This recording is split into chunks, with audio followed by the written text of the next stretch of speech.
Yes, we'll be more powerful. We're exceptional. We'll be more powerful. We'll have more money. You can see why making Gaza a resort appeals. It's money. We'll make money. And so this is a danger. And I think we have to keep hammering on that and say, don't get distracted. Don't let the establishment, don't let Netanyahu and the Israel lobby and AIPAC distract you.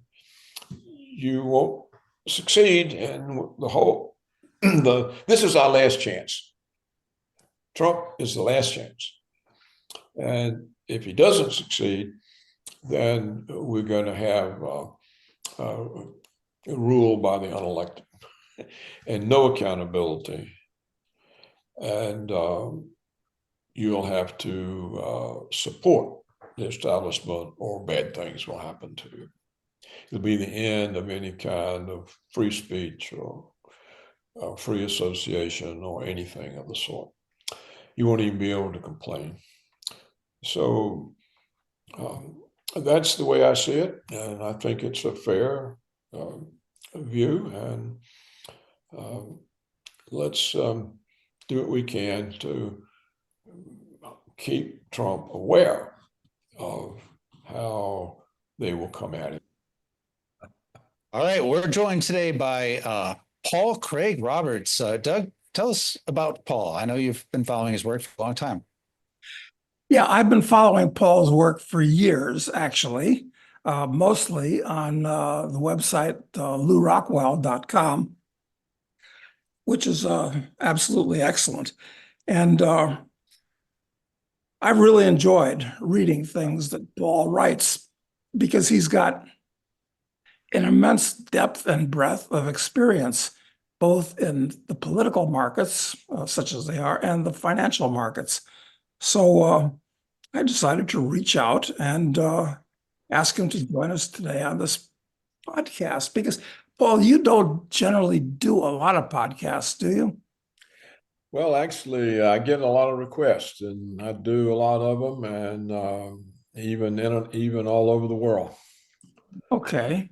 Well, you're doing one all over the world again today because we're both in Uruguay at the moment. You're what? We're in Uruguay. Oh, you are. See.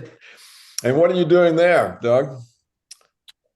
Well, I'm a great believer in international diversification. In other words, the biggest risk that we face today, it seems to me, is not financial, which is great, but it's political. So you have to diversify politically because, of course, anything can happen in the US, but what do you make of the Trump election, which has kind of thrown some sand on the slippery slope for a while? What do you think of that?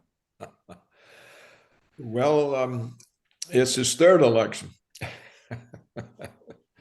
And this time they weren't able to steal it. So they tried to assassinate him, of course, apparently twice, but certainly once. And they failed. And I think the establishment or elements of it made the decision to let him in, and we'll see if we can't block him like we did in his first term. And I think they're going to find that difficult because Trump is a bit better clued in than he was as a total novice. The real estate developer goes to Washington and gets wrecked. And he seems to be more careful in his appointments. His first term, he appointed all his enemies. It was amazing, wasn't it? Yeah. And helped them do him in. And this time he seems to be taking a different approach. The Senate, which of course is an establishment institution, whether they're Democrats or Republicans, is trying to hamstring him by opposing some of his nominees. They've forced Tulsi Gabbard to backtrack on her opposition to the U.S. government spying on its citizens without warrant or cause. And they tried to block his Secretary of Defense and almost had it blocked, but J.D. Vance had the vote as vice president to put the candidate in office by one vote. And I'm sure they'll do whatever they can to subvert the candidates, because the establishment, they always approach an opponent with the line that, hey, wouldn't you like to join us and become rich? And this is a great temptation, because if you say no, then you're going to be reading lies about yourself in the newspaper every morning for the entirety of your term. And so it's a huge temptation to people, even if they have principles, to succumb to and say, yeah, I'd rather be rich and left alone and part of the establishment. So that test is yet to come. We'll see if Trump supporters are culture warrior sufficiently to throw the temptation back in the face and go after them. This I regard as a fight to the death. And we've got 4 years, and these 4 years will determine whether or not government is ever again accountable to people, or whether or not it's run by an establishment, an anti-American establishment that's institutionalized in the bureaucracy of all the cabinet departments. So that's what Trump and his appointees are up against. You know, the current issue of the City Journal, which is published by the Manhattan Institute, has an article by Christopher Rufo. And he points out that the political campaign contributions of the civil service is almost 100% Democrat. And so these are people that have been recruited and put in positions where they can influence policy, block policy, not be cooperative. Largely, they are DEI people, diversity, equity, inclusion, which means, of course, they favor a government in which there are not equal rights. But if you are a DEI person, you have privileges that white heterosexual people don't have. And so it is a campaign, the Democrats' campaign is one of reducing white heterosexual Americans to second-class legal status. They're not equal in law. And we see this in the discrimination against them in university admissions, employment, promotion. We saw it imposed in the military. We saw under Obama and also Biden, even the Department of the Treasury, whose job is economic policy, financing the debt and raising revenues, that they created 2 new offices of diversity, equity, inclusion, and forced Treasury employees to learn that they were, if they were white, that they were racist, and so on and so on. And then they imposed these policies on federal contractors. So you can see it's been a concerted effort to reduce the legal standing of non-favored Americans, which means white heterosexuals. So the Trump people are up against a determined enemy, institutionalized, very difficult to do anything about them. And of course, the judiciary, particularly the Democrat ones, but also the Rhino Republicans, they will try to block Trump at every turn. And so you could see an administration that spends 4 years in the law courts and can't get anything done. I think that's the plan of the corrupt and, in my opinion, thoroughly evil American establishment. And I hope Trump and his appointees are up to this challenge. Well, I think we're in absolutely 100% agreement with everything that you've said. This is a critical juncture in American history, it seems to me. Of course, he's fighting against the deep state, which you described, which is lots and lots of people in the government, but also high-ups in the educational institutions, corporations, the media, and so forth. And they all share the same interests and went to the same schools and socialized together and have the same general philosophy. But is there, as far as you can tell, any particular person or any particular group that's orchestrating this stuff? Well, it's true that the establishment is institutionalized in every American institution, public and private, the universities, the media, the global corporations, Wall Street, BlackRock. The establishment is what's institutionalized, not the MAGA Americans. Now, and it's true that in addition to these kinds of institutions, we have the Israel lobby, we have the military security complex, we have big pharma, we have agribusiness. There's a whole bunch of organized lobbies that basically control law, the legislation that's passed, the regulations that are imposed. And it kind of leaves Trump and his appointees with positions at the head of institutions that are directly and totally opposed to them.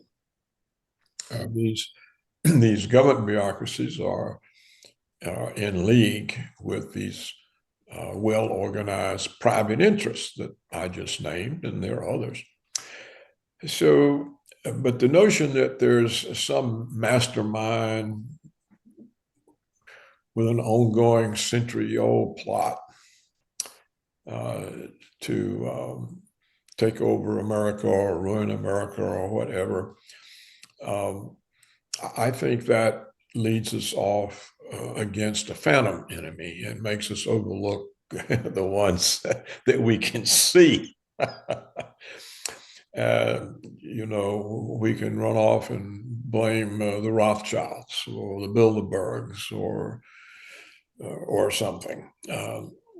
And I've always kind of felt that was a way of distracting us from the people who are actually working tirelessly against us.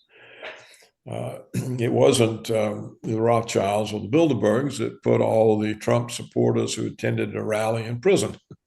It was the Department of Justice, corrupt prosecutors, corrupt judges, corrupt jurors. You don't need a mastermind or a centuries-old plot to explain these. And so if such a thing exists, it's best first to get rid of the ones you know who they are. Well, I completely agree with you. I guess we kind of move, at least on the fringes of the same circles with the same beliefs. And I think that the answer that you've just given is the correct one, certainly the one I believe in too. The thing that troubles me is that in this last election, Uh, it seemed close. I'm sure the Democrats were cheating in numerous ways, but not as effectively as they did in the 2016 election. Uh, Still, it was a fairly close election. It was hardly a triumph of people that want to slow the slide of America into a pit. It was actually pretty close, only what 1.5%, 1%, hardly a landslide. Although we don't know really what the actual numbers would be if there was no theater. So the problem that I have is that corruption seems to be ingrained throughout American society at this point. Started in the colleges, high schools, grade schools. Yep, local school boards. Yeah.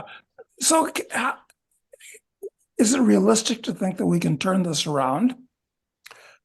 Well, that's the question that I keep raising in my articles. And I've given pros and cons. I'm trying to make people realize, the real trouble is, I think, that many MAGA Americans think now the problem's over. They elect Trump. And they don't realize that's just the beginning of a fight to the death. They think, oh, we've won. It's all over. Well, it's not. It's hardly started. And so I try to make them aware of that. I do think, Doug, that it was a big victory because Trump carried every one of the swing states.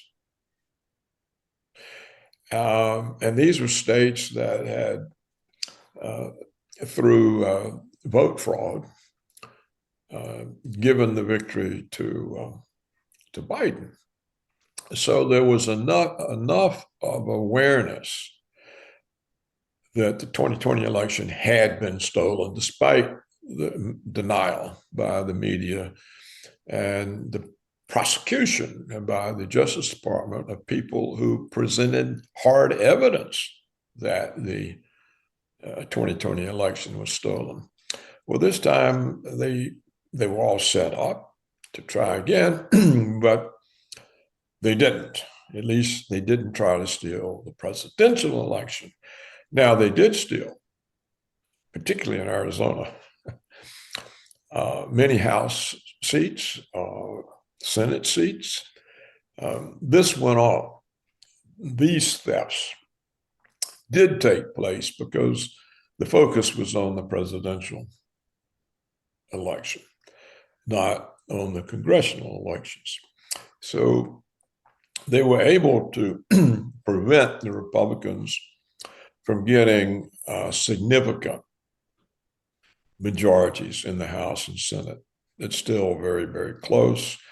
And of course, many Republicans really aren't Republicans. They're known as rhinos, Republican in name only.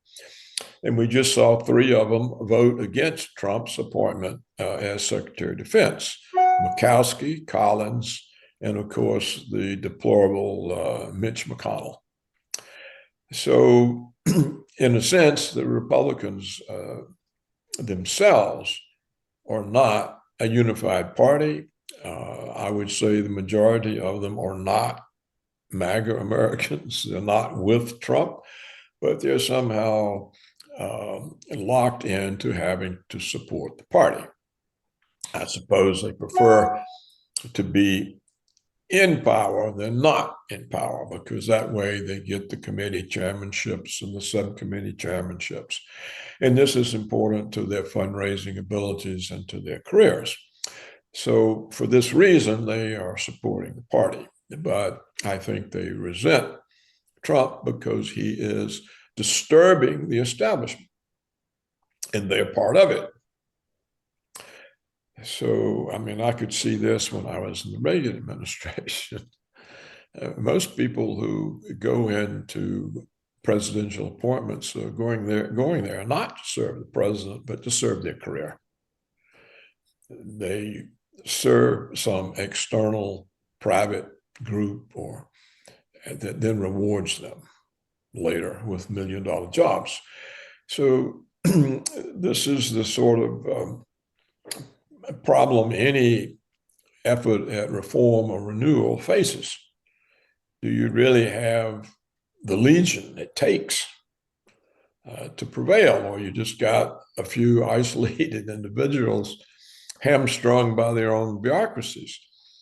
And so I think at the beginning of the first week, Trump was very aggressive.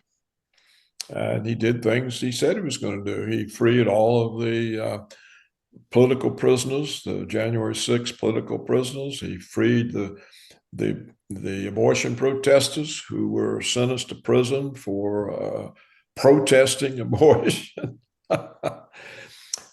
He fired a bunch of inspector generals who were totally corrupt. He has asserted authority to more easily fire civil service members. Of course, a Republican judge blocked the order. But it remains to be seen whether these judges' orders will be seen as anything other than a judicial use of lawfare, that their judicial rulings are no more valid than the prosecutions of abortionists and protesters. And if that's the perception that takes hold, then Trump can simply ignore them, just run right over them. It's time for a president to run roughshod over the judiciary that's been running roughshod over the American people for decades. So why should we believe that the judiciary is honest when we know the Justice Department isn't? That's an absolutely excellent point.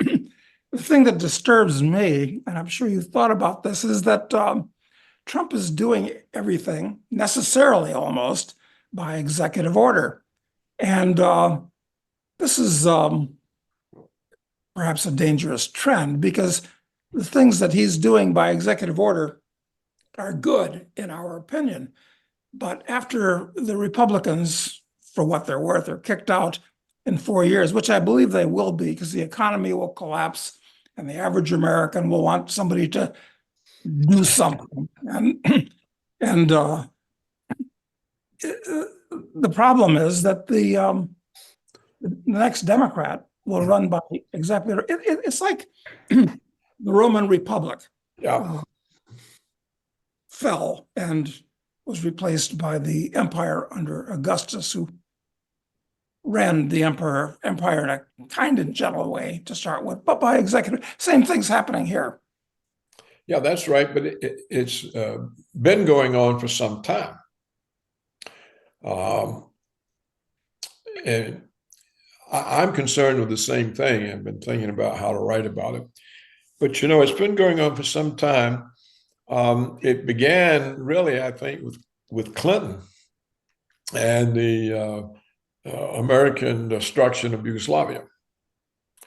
This was all highly illegal.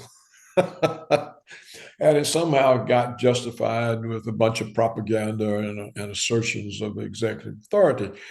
And then we saw the worst cases with the George W. Bush Cheney regime. Bush claimed he had the executive authority to set the U.S. Constitution aside. And he said that I have the right to detain Americans indefinitely without evidence. Well, this is a claim of the feudal robber barons when they could throw people in the dungeon and leave them there. And then we saw this same claim with Obama, who said, well, I can not only do that, but I can execute Americans without due process. And he used that to kill the American citizens that he claimed were jihadist preachers. And no one says a word. Well, this was not only illegal, it was totally unconstitutional. And they got away with it. Well, we've had all kinds of executive orders from the Biden people. So they are already there. This has already happened. And it's true that Trump is furthering it. And so we are seeing a transition from the American system into an executive system. But you see, Doug, this has been going on for decades. What did Franklin Delano Roosevelt do?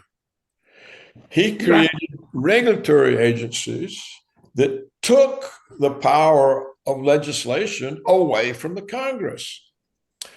You see, before the 30s, before the New Deal, when Congress passed a law, Congress dotted every I, crossed every T, and the law was enforced by the government according to what the Congress wrote.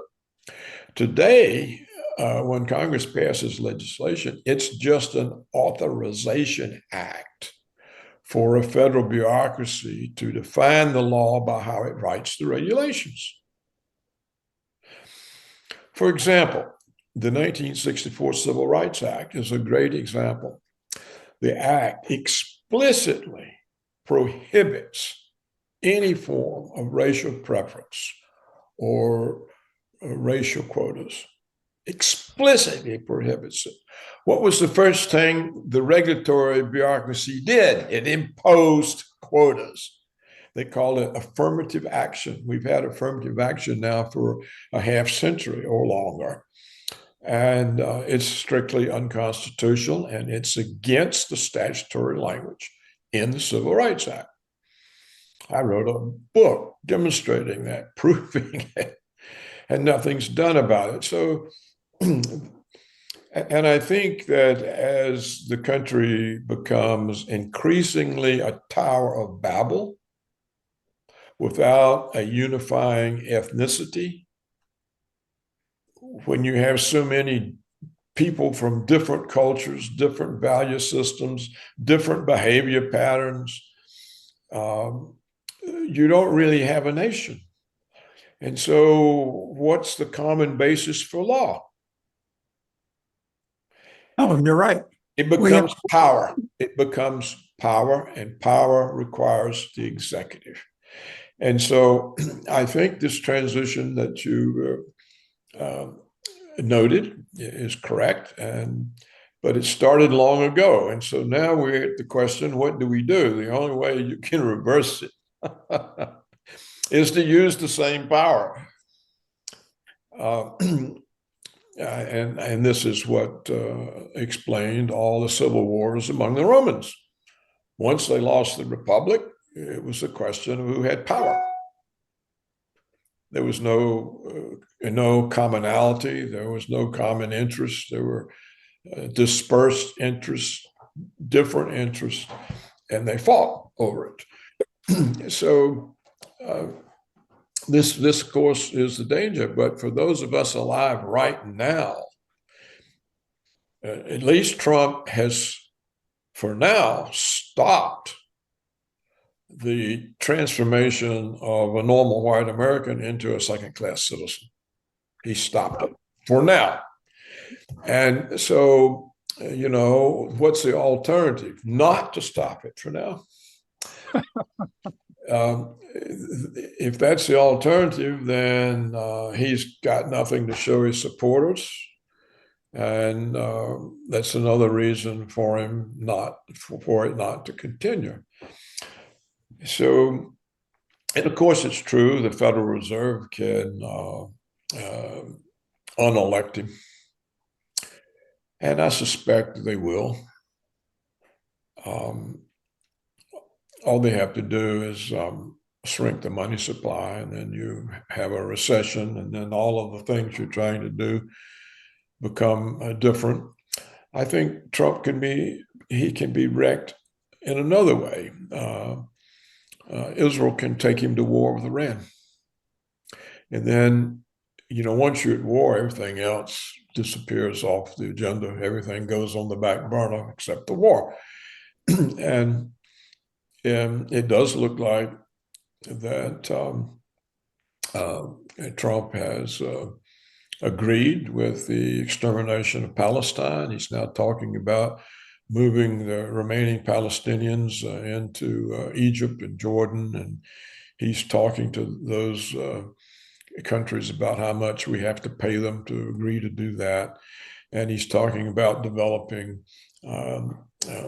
Gaza as a resort area. Indeed, his son was talking about that back before the election. So, and of course, Israel is on the march. They've now got Palestine. They've got part of Syria. I think they'll soon have Lebanon, because the inaction of Iran in opposing the Israelis. Now there's no supply route for Iran to supply Hezbollah. So one more battle and they're out of ammunition, and Israel can walk over Lebanon. So I think we're going to see from the Israeli government, particularly Netanyahu, tremendous pressure on the United States to clear out the last remaining obstacle to greater Israel, and that's Iran. And of course, at the present moment, there's only one Arab country remains, and that's Saudi Arabia.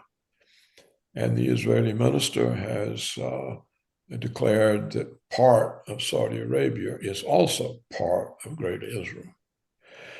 So you can see on that front, Trump's alliance with Israel is 100%. And we can find ourselves at war with Iran. And of course, the Iranian and the Russian pact they signed, I think, the day before the inauguration of Trump, is so weak it doesn't require Russia to do anything if we do attack Iran. I think we've got more than one reason that the Trump thing can fail. We've got the power of the establishment, which is institutionalized. We've got the Federal Reserve, who may decide, okay, it's time to close the economy down and distract him from all this stuff. And we've got Israel saying, okay, Iran's isolated, now it's the time to knock them off. Trump's appointees in the defense and national security area, they're good in many ways, but they're all Zionists. They're all strong supporters of Israel and very much declared enemies of Iran. So that's my view of the threats that he faced. And I, of course, agree that even if he's successful, we have more precedents established, deeper established for rule by executive power. I've noticed, like you, that many of his executive orders are legislative. He is simply taking the legislative function from the Congress.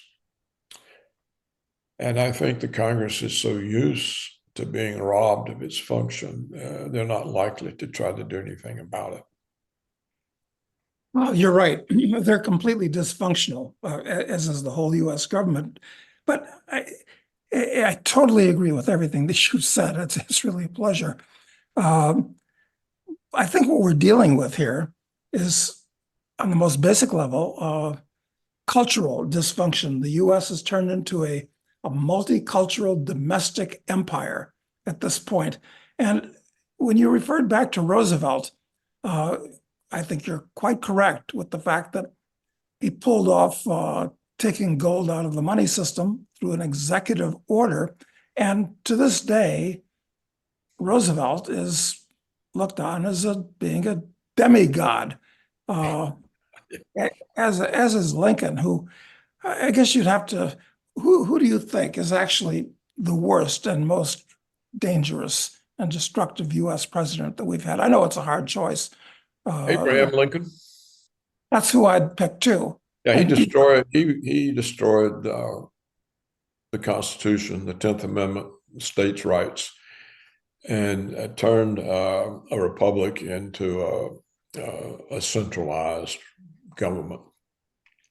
And he was apatheticized, and he was also the first president that said a very, very bad, well, he didn't do it, but they put him on the national currency with the penny in 1909. Very bad precedent. It was Caesar. Like Caesar, exactly. Well, yeah. The country has been undergoing destruction almost from its beginning. True. You know, when Thomas Jefferson came back from France, and he was the third president, I think. Yes. He was astonished at how few of his fellow founding fathers actually stood with the principle. And most of them were prepared to use the government to enrich themselves. And he complained of this. He says, what's going on? I mean, we so, and then of course we had Lincoln, which destroyed the 10th Amendment and imposed by force tariffs on the South in order to develop northern industry, which couldn't compete with the British. That's what the so-called Civil War was about. It was not a civil war. A civil war is when two sides fight for control of the government. The South had succeeded. It didn't want anything to do with controlling the government. It had its own government.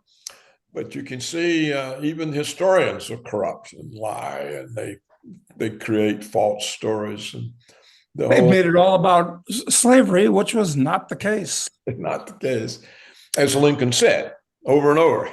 Over and over. Right. That's right. And but facts don't matter.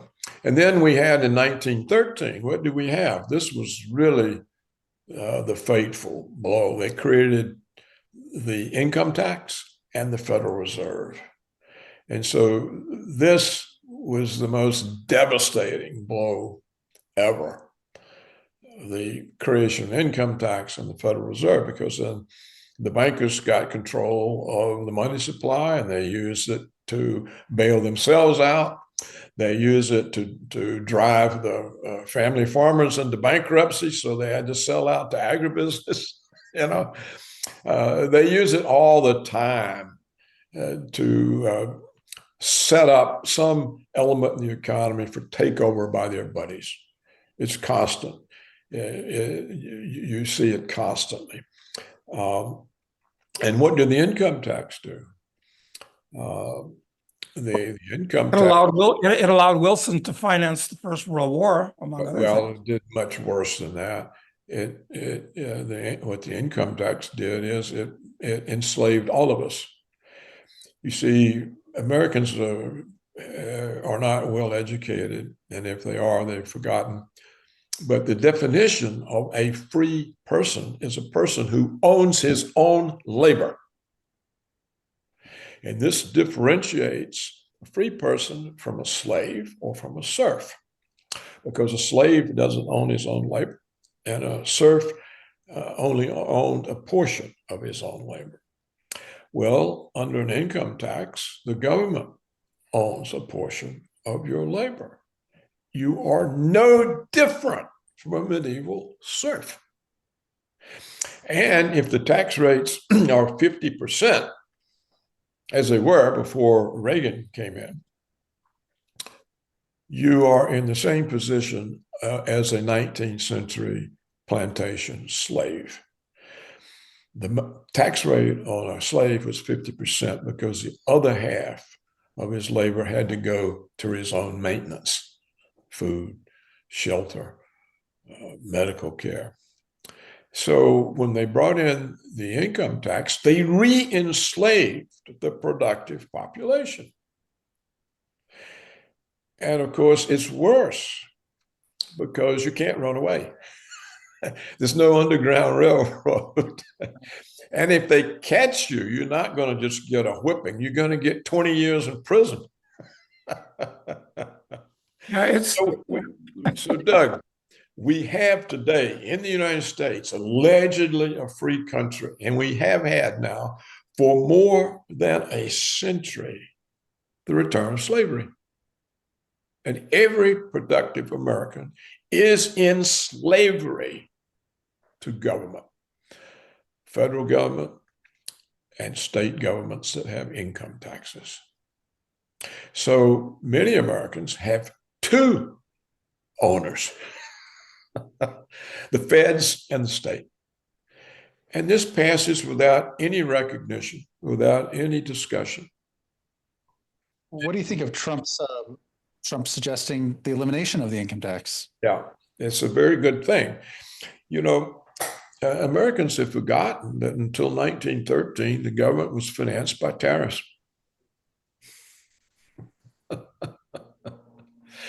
Well, this could no longer be done today because the U.S. government has become a gigantic behemoth. So it's not even financially, technically possible to do it with tariffs anymore, even if you wanted to. Well, I disagree with that, Doug. I think that you could force all the offshore corporations to bring the jobs back to America. Otherwise, they haven't a market. See, what's happened in the last 30 years is the corporations have moved American manufacturing to China, Vietnam, Mexico, Indonesia, because of the low cost of labor and the low cost of regulations. And the huge savings in labor cost are the source of corporate profits and have been for 30 years. And they are also the source of the high stock prices and the performance bonuses for the executives. So, and this was forced by Wall Street.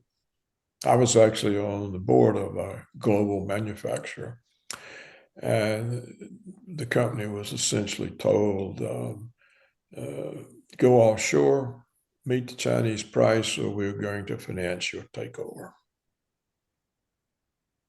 And this was the widespread policy. Of course, And there's no doubt about it. It's no doubt whatsoever. I wrote a whole book demonstrating it. And it's very interesting to see what happened to the cities, the American cities that were the manufacturing powerhouses. Let me see if I can read a bit to you. You see, a lot of people say, oh, we benefited from lower prices of foreign labor. Well, no one ever lowered the price. Not a single price of a single Apple product dropped. Not a price of a single pair of Levi's or Nike shoes. None of these prices dropped. And you want to know who benefits, go visit the American cities that used to be manufacturing centers, and then go to the foreign cities where the jobs were offshored, and you'll see who benefited. All right, listen. I know this is U.S. Census data. This is from a book that I wrote in 2013. So it's 12 years old, and so the data is, this is according to the 2010 U.S. Census data. Population of Detroit, Michigan, which had been our fourth largest city. It was a manufacturing powerhouse. All right. It declined by, the population declined 25% in the first decade of the 21st century. Large areas of this once great city consists of abandoned houses and buildings, and the city was attempting to shrink its size by 40 square miles. In the first decade of the 21st century, Gary, Indiana lost 22% of its population. Flint, Michigan lost 18%. Cleveland lost 16%. Pittsburgh, 7%. St. Louis, between 1990 and 2010, lost 20% of its population, and 19% of its housing units stand vacant. So this was the cost of the executive bonuses from lower cost labor and the higher wealth of the stock owners, the equity owners. The cost was the destruction of these cities, their tax bases, their real estate value. Well, listen, I understand and I completely agree with the point you're making, although I would say that it was all unnecessary, because if we did not have the high taxes that we have in the US, not just income taxes, but real estate taxes and a bunch of others, and the huge regulatory burden and the control by unions, which artificially jacked up labor prices just of the members of the unions, corporations would never have wanted to go offshore because the infrastructure was so much more developed here in the US than it was in these third world countries, which is a big plus. Doug, I don't agree with that. That's the propaganda that the businesses, or rather Wall Street, used. That I don't agree with any of that. In fact, the regulatory agencies mainly serve business. Yes, true. They don't regulate business. Look, they protect it. You know, George Stigler, the economist, University of Chicago economist, I guess it was 60 years ago, said that regulatory agencies are always captured by the people they're supposed to be regulating. So look at the FDA, for example, and Fauci's National Institute of Health and the CDC. These are all run by big pharma executives. There's a revolving door.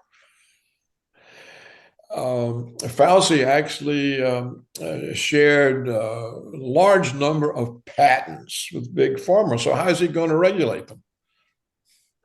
And what they were doing was clearing all kinds of vaccines that we now know have really damaging effects.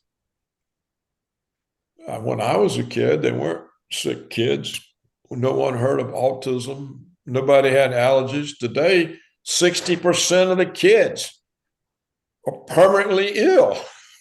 Yep, very true. The COVID vax killed millions and damaged the health of millions. And people are still dying from it. We've had this new appearance of turbo cancers, all kinds of things, all kinds of neurological problems, athletes in the prime of life dying on the playing field, babies having heart attacks. This is unheard of stuff. This was all done to us by regulatory agencies serving the profits of big pharma. Yeah. Well, this is true of all the regulatory agencies. There's not a single one that doesn't serve the business interests it's supposed to be. So to blame regulation costs, well, it's what makes money for the businesses. And the cost is the lack of protection of the consumers. Oh, I know. The whole system is perverse and upside down. Yeah, you have to, we've been told all kinds of lies. and they've become part of our life because we've heard them so much, and no one ever came and said, well, look, that's a lie, look. And they just, so we live in this matrix of lies that have been created for us forever. Like the Civil War was about slavery. Really, Grant and Sherman and Sheridan were so concerned with the blacks. Well, these same people, the minute the war was over, was out massacring the American Indians. Why did they care about the Indians? Paul, we see things about 98% exactly, precisely the same way. Question is, what's going to happen now? Trump is probably going to fail if they don't assassinate him and so forth. And the deep state is so powerful. And if the financial markets collapse, which they might because of all the debt, I think, then what's going to happen to the U.S.? Is it really game over, even though we have a respite since Kamala wasn't installed? Well, we don't know. I mean, there's a lot of anger, and this anger may support Trump. And it may well be will turn into a Caesar arrangement rather than a Roman Republic arrangement. But Rome, under many of the Caesars, nevertheless did well. No. So I think that the establishment will not assassinate him now, because this would just create more opposition to the establishment, and things could get out of control. They would much rather block him and thereby frustrate the people's belief that change is possible. Because once they can convince people that they can't do anything, they give up. And if Trump is frustrated and blocked, all future presidents will realize that it's stupid to take the establishment on. It's better to serve them. And so I think that's the establishment's plan. It's just to produce a frustrating experience for the majority of Americans who support Trump and have hope of renewal, of putting things back like they should be. I think that that they would much rather those people lose hope and just accept that the establishment prevails. So that's what we'll face. Now, how this comes out, I can't say. I've already pointed out, Doug, that Israel may get us in war with Iran. That goes the domestic program, right? And the Fed may decide to wreck the economy. You have to understand, every recession and inflation we've had since 1913 has been caused by the Federal Reserve. Oh, it's true. Yeah. But I always like to look at the bright side, Paul, and it's not a very bright side that things are much, much worse in Europe. Well, for the same reasons, plus they're our puppet states. They're not independent governments. Indeed, even if they weren't our puppets, the governments are in the process of surrendering their national sovereignty to the European Union. Yep. The European Union is the closest thing to a dictatorship, because the commissioners are unelected. And there's no accountability. The European Parliament is powerless. It's got any power. It's where you can go and talk. So Europe is, and not only that, they're overrun by immigrant invaders. And the governments have taken the side of the immigrant invaders against the ethnic indigenous populations. Which is really rather amazing. It's almost hard to account for that. We're looking at the face of evil, not just stupidity, it seems to me. Well, Jacques Raspail, the French author, wrote that famous book in 1973, The Camp of the Saints. And he predicted everything that's happened. Yeah. And it's the demise of Europe. I don't know why the Russians worry about NATO. NATO is incapable of putting up a fight. They can't even stop immigrant invaders from gang raping the women publicly. It's the decline of Western civilization, the only civilization that amounts to a hill of beans in world history. Yeah, well, it's been under attack for decades in the universities. Western civilization is racist and exploitative and oppressive, and this is what they've been teaching as long as I can remember. In fact, they even got rid of the courses on Western civilization because it was too evil to study.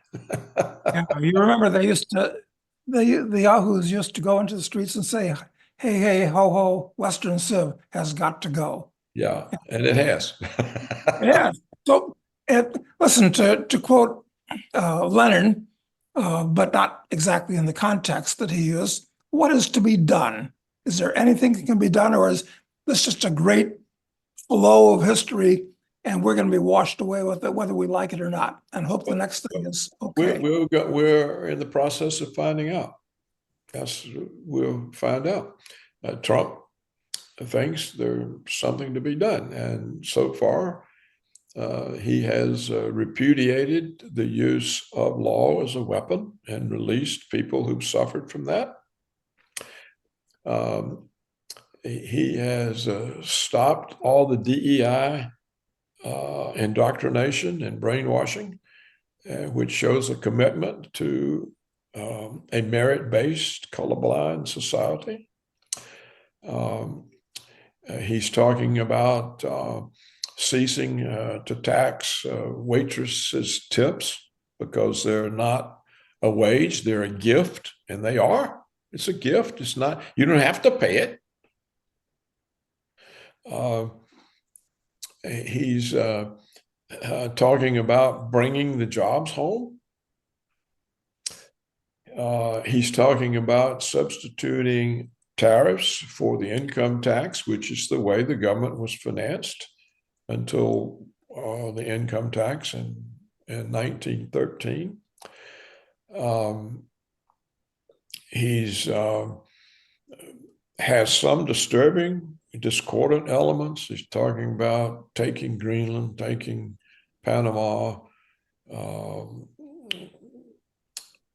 playing with the notion of taking Canada. I mean, I'm not sure I would want a state that would elect a piece of crap like Trudeau. I mean, we couldn't trust those people.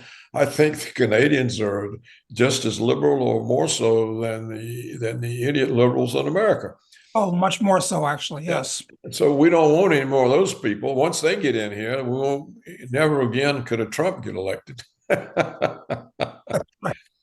And in fact, I'm not sure I wouldn't rather Trump keep the immigrant invaders and deport all the liberal Democrats. I think we would have a higher quality population if he did that. I would like to just see him exile all the liberal Democrats, university professors, administrators, law school deans, just ship them out and replace them with the Hispanics and the Asians. I think we would have a far better chance.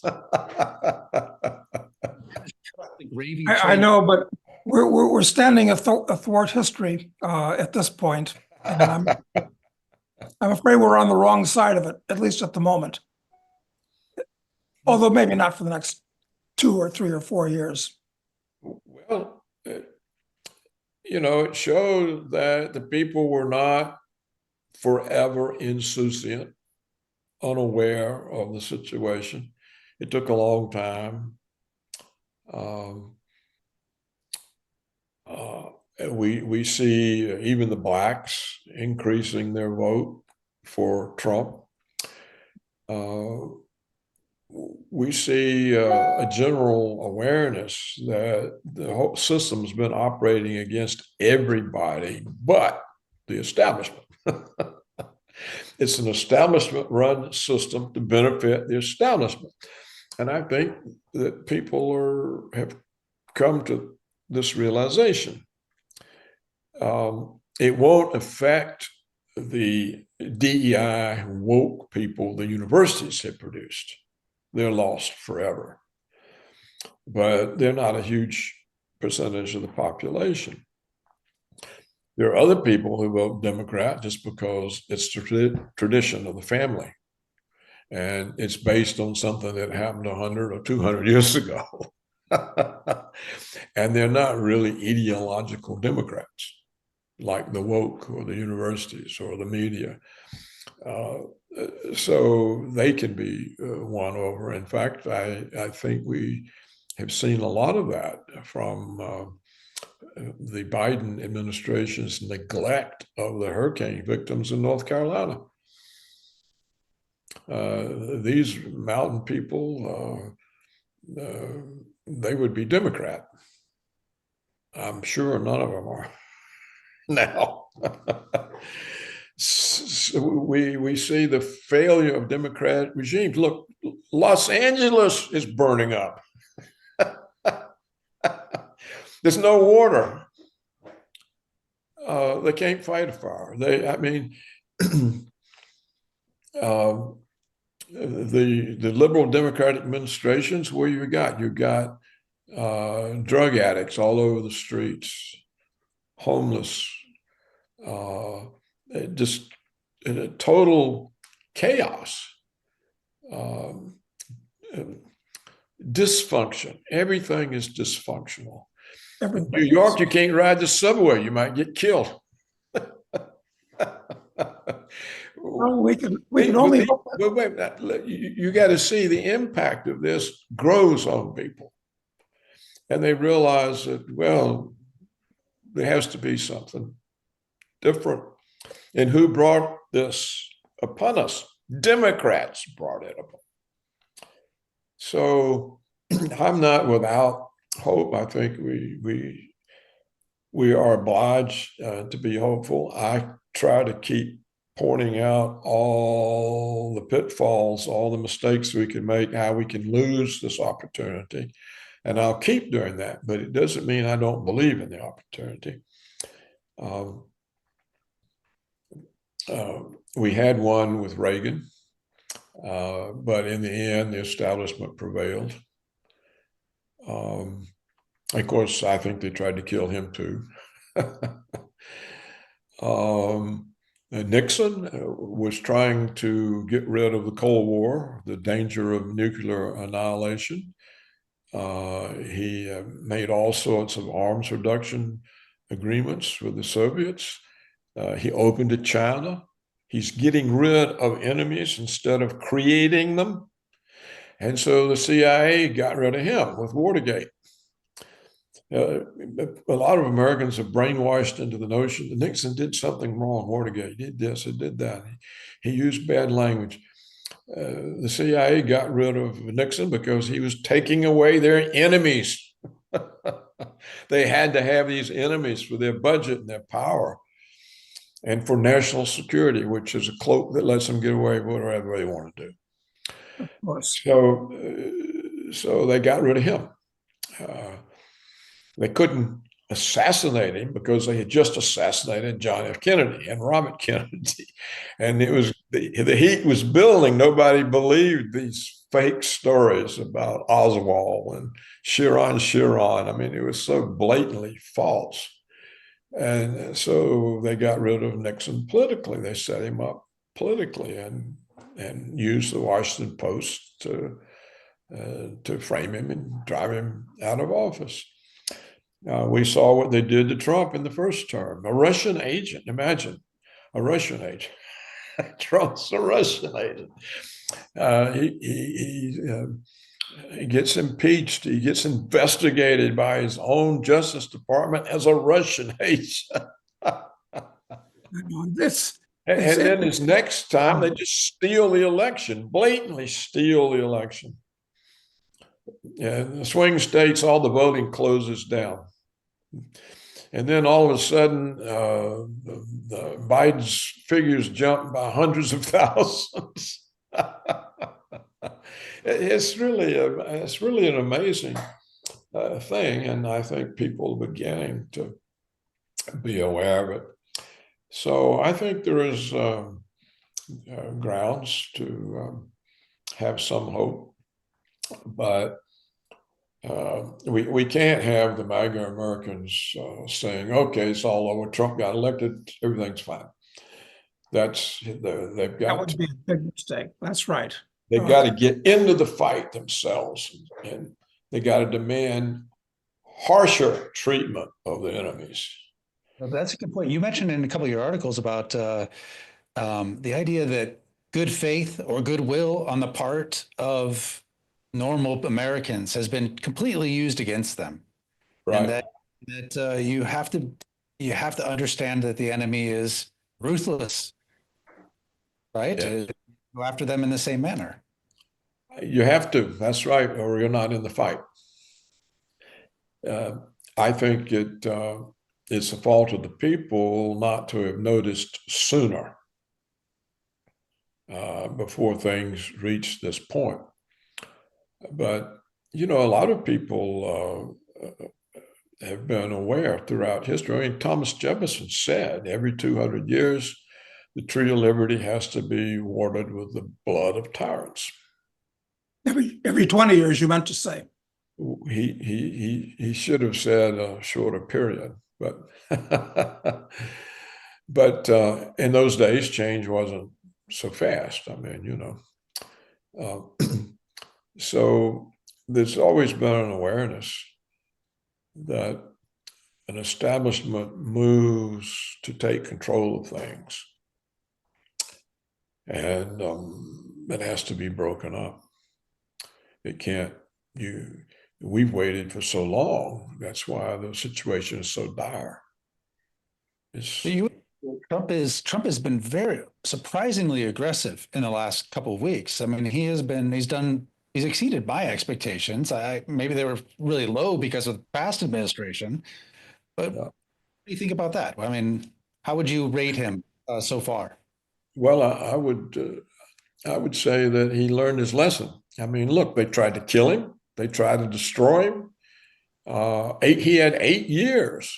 Everything they did to him in the first 4 years, they then repeated with indictments in the next 4 years.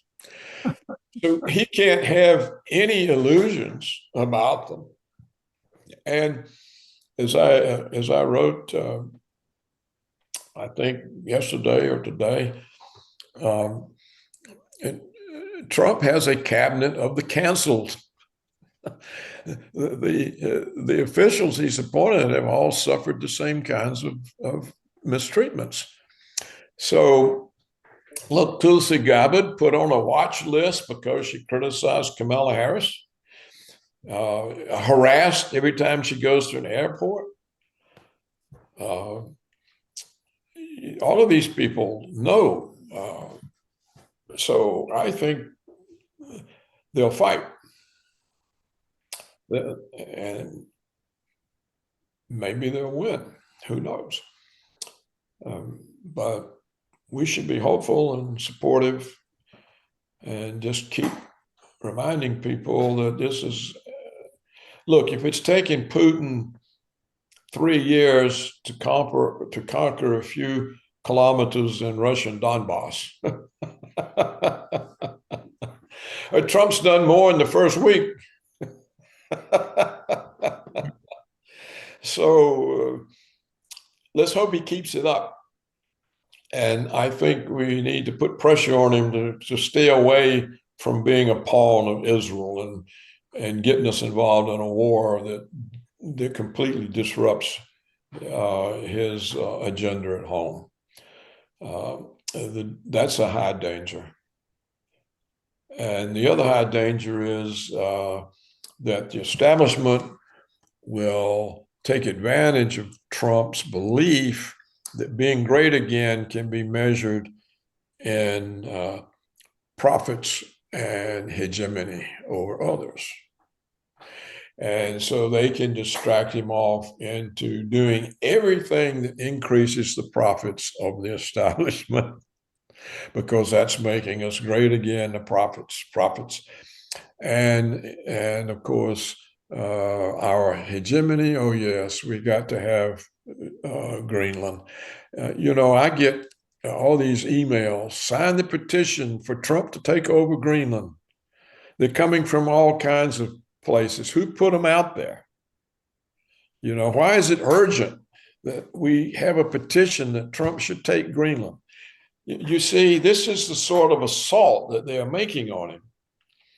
And then all the MAGA Americans, oh yes, let's take Greenland.